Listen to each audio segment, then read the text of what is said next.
इसमें जो है किरचॉफ का नियम सरल परिपथ चल रहा था, जिसका ये तीसरा वीडियो है। इसमें आज मोस्ट इंपॉर्टेंट जो है हम हेडिंग पढ़ेंगे। मोस्ट इंपॉर्टेंट है, ये पेपर में आता ही आता है। तीन नंबर या 5 नंबर में, 3 नंबर या 5 नंबर में आता है। इसको अवश्य तैयार कर लीजिए। नियम क्या है? विद्युत परिपथ संबंधी किरचॉफ का नियम। ये जो किरचॉफ का नियम है बहुत बार पेपर में आया है, इस पर सवाल भी आता है। जो भी इस अध्याय का आंकिक प्रश्न है उसको एक तरफ से एक वीडियो में बनाया जाएगा। पहले अध्याय का थ्योरी अच्छे से खत्म किया जा रहा है। यहां पर विद्युत इस किरचॉफ के 2 नियम है। विद्युत परिपथ संबंधी किरचॉफ के 2 नियम है। प्रथम नियम जिसको संधि का नियम कहते हैं, ये 1 नंबर में अलग से आ सकता है, संधि का नियम लिखिए किरचॉफ का। और दूसरा द्वितीय नियम जिसको बंद पास का नियम कहते हैं। तो किरचॉफ के 2 नियम है, प्रथम नियम द्वितीय नियम। प्रथम नियम को संधि का नियम और द्वितीय नियम को बंद पास का नियम कहते हैं। अब हम समझते हैं प्रथम नियम क्या है। प्रथम नियम ये कहता है कि जैसे कहीं अगर कोई संधि है, संधि का मतलब एक जगह पर कई तार आकर अगर जुड़े हैं तो उसको संधि कहते हैं। जोड़, संधि को जोड़ भी बोल सकते हैं। अगर किसी जगह पर किसी पॉइंट पर कई तार आकर जुड़े हैं तो उसमें ये हो सकता है कि कहीं से करंट आ रहा है, कहीं से करंट जा रहा है, तो उसी पर आधारित जो है इनका प्रथम नियम है। प्रथम नियम क्या कहता है? किसी परिपथ में, जैसे मान लीजिए कोई परिपथ है, किसी परिपथ में किसी संधि पर, कोई संधि है, मान लीजिए ये संधि है, इसमें इतने तार जुड़े हैं, 6 तार इसमें दिखाया गया है। सभी धाराओं का बीजगणितीय योग 0 होता है। इसका क्या मतलब होता है? इसका मतलब ये होता है कि यहाँ पर जितनी भी धाराएं आकर मिल रही हैं, मिलने का मतलब या तो आ रही हैं या तो जा रही हैं। सभी धाराओं को अगर हम जोड़ देंगे तो संधि पर इनका जोड़ 0 होगा। इसी को हम बोल सकते हैं, आई का मतलब यहाँ पर धारा है और ये सिग्मा है। सिग्मा का मतलब जोड़ होता है। जहां भी सिग्मा लगा रहेगा उसका मतलब जोड़ होगा।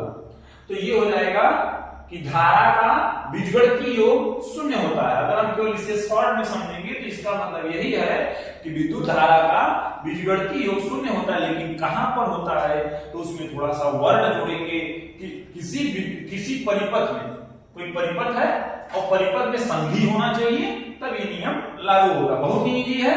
किसी परिपथ में किसी संधि पर सभी धाराओं का बीजगणितीय योग 0 होता है। अब हम इस फिगर से समझते हैं, यही नियम लिख देंगे, उसके बाद 1 नंबर तक मिल जाएगा। बड़े प्रश्न में आएगा तो उदाहरण सहित आपको लिखना पड़ेगा। उदाहरण देते हैं इसका। ये नियम हो गया 2 लाइन का, बहुत ही सरल है। और उदाहरण हम समझते हैं चित्र के अनुसार।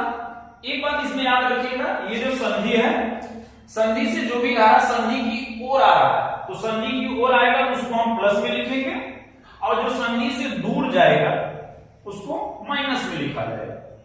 ये बात अपने दिमाग में रखिए कि संधि की ओर आ रहा है तो उसको प्लस में लिखेंगे और संधि से दूर जा रहा है तो उसको माइनस में लिखेंगे। अब हम समझते हैं, इसमें I1 संधि की ओर आ रहा है तो इसको I1 लिख दिया गया प्लस में, और ये संधि से दूर जा रहा है तो इसको लिख दिया गया माइनस I2। ये संधि की ओर आ रहा है तो प्लस I3, और ये संधि से दूर जा रहा है माइनस I4, ये संधि से दूर जा रहा है माइनस I5, ये संधि की ओर आ रहा है तो I6 लिख दिया जाएगा। जो संधि की ओर आ रहा है उसको प्लस में लिखना है, जो संधि से दूर जा रहा है उसको माइनस में लिखना है। लिखने के बाद जो भी माइनस में है उसको बराबर की उस साइड लिखेंगे। बराबर की उस साइड लिखेंगे तो हमें ये पता चलेगा I1 संधि की ओर आ रहा है, I3 संधि की ओर आ रहा है धारा, I6 भी संधि की ओर। इसका मतलब बराबर के इधर सभी संधि की ओर आने वाली धाराओं का योग है। और ये सब क्या है? I2 संधि से दूर जा रहा है, I4 संधि से दूर जा रहा है।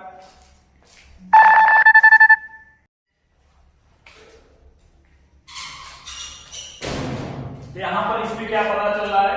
ये सभी संधि की ओर आने वाली धारा का योग हो जाएगा और ये संधि से दूर जाने वाली धारा का योग हो जाएगा। यही प्रथम नियम है। और इसमें याद रखिएगा, प्रथम नियम जो है आवेश संरक्षण पर आधारित है। कई बार पूछा है बहुविकल्पी में कि प्रथम नियम किस पर आधारित है, तो आवेश संरक्षण पर। आवेश संरक्षण पर आधारित है प्रथम नियम।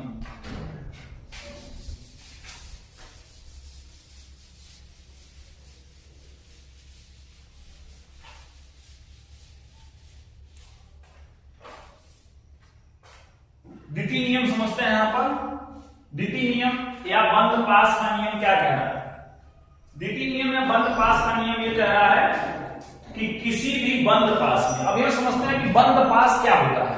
तो यहां पर बंद पास जो है कोई भी बंद परिपथ हो सकता है। जैसे ये हो गया एक बंद पास है, अगर नाम रख लेंगे हम इसका A B C D E F, तो यहां पर दो बंद पास हैं। एक तो ये हो गया बंद परिपथ और एक हो गया दो बंद पास है। बंद पास में अब इसमें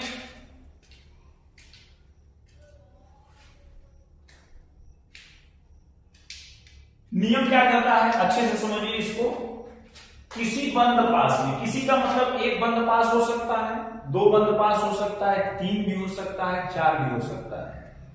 किसी भी बंद पास में बहने वाली धारा, कोई भी बंद पास है अगर उसमें जो भी धारा बह रहा है और संगत प्रतिरोध, मतलब अगर जिसमें धारा बह रहा है अगर उसमें कोई प्रतिरोध है तो प्रतिरोध का गुणनफल का बीजगणितीय हो बंद पास में लगे सेलों के विद्युत वाहक बलों के बीजगणितीय योग के बराबर होता है। ये जो इतना शब्द लिखा गया है यही है, अर्थात में ये लिखा गया है I इंटू आर बराबर होगा यहां पर E, I इंटू आर बराबर E। इसका क्या मतलब है? I का मतलब धारा और R का मतलब प्रतिरोध। तो किसी बंद पास में बहने वाली धारा, किसी बंद पास में बहने वाली धारा और संगत प्रतिरोध के गुणनफल का बीजगणितीय योग,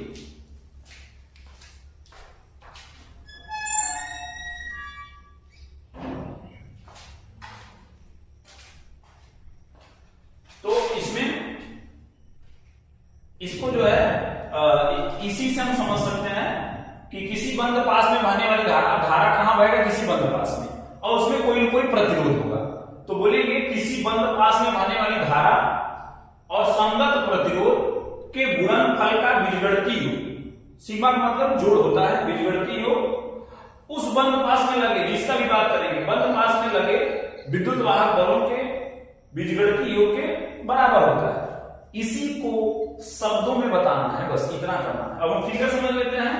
ये सेल है, प्लस लिया है तो प्लस से धारा निकलेगा, मान लेते हैं ये I1, यहां से धारा निकलेगा ये I2, ये I1 यहां आ जाएगा और उसके बाद ये I1 यहां से मिल करके I1 और I2 दोनों मिल जाएंगे, ये हो जाएगा I1 प्लस I2। तो इसमें जो धारा जाएगा वो I1 प्लस I2 और यहां पर जो धारा जाएगा ये I1 प्लस I2 होगा। फिर क्या होगा कि इधर रास्ते से I1 निकला है तो इसमें I1 चला जाएगा और इधर से जो है I2 निकला है इधर I2 चला जाएगा। और इसमें दो बंद पास है, बंद पास का दिशा भी लेना होता है। बंद पास का दिशा जो होता है बैटरी के प्लस से घुमाते हैं बैटरी के माइनस की ओर, ये पहला बंद पास हो गया। बंद पास का दिशा कैसे लेते हैं? बैटरी के प्लस से तीन घुमाते हैं माइनस की ओर। इसमें भी इसका दिशा कैसे बनाएंगे? बैटरी के प्लस से घुमाएंगे माइनस की।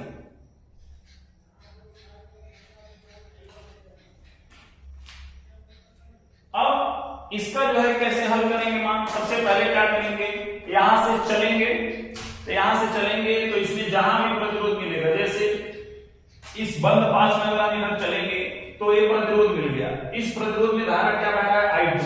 अब बंद पास का दिशा ये हुआ इधर और धारा का दिशा ये, तो हम धारा को प्रतिरोध करेंगे तो यहां पर इस बंद पास में ऐसे चलेंगे, प्रतिरोध क्या है? धारा इसमें क्या है? I2, तो लिखेंगे I2 और गुणे में प्रतिरोध क्या है? R2। लेकिन ध्यान देना है कि धारा और बंद पास का दिशा विपरीत है, इसलिए इसको माइनस में लिखेंगे। फिर आगे चलेंगे बंद पास के लिए, तो यहां पर आगे बढ़ेंगे तो फिर प्रतिरोध मिल जाएगा।